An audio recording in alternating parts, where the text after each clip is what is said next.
Ir vat kaip kitas žmogus ir uždavė, kaip tuomet elgtis su narcizais ir psichopatais, jeigu sakėt, kad jiems šitas metodas netinka. 3 taisyklės.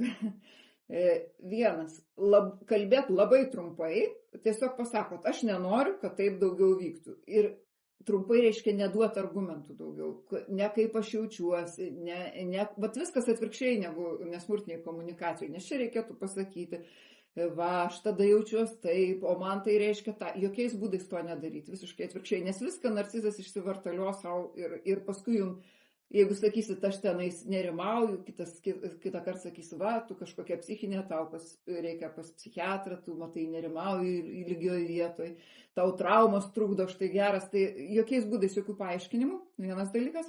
Antras dalykas, išeiti iš ugnies linijos, jeigu jūs žemina, tai visiškai galima sakyti, stop, aš blogai jaučiuosi, aš einu į kitą kambarį, arba aš aunos batus ir einu pasivaikščioti, kol tu atviesi. Jeigu ragelis, padėti ragelį.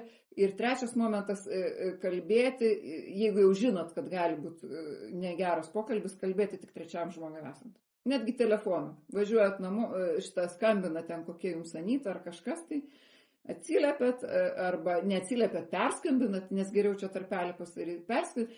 Taip, aš čia sėdžiu su vyru vakarieniauju, oha, norėjai kažką pasakyti ir jinai jau kalbės kitaip, kai žinos, kad vyras sėdi šalia ir vakarieniauja.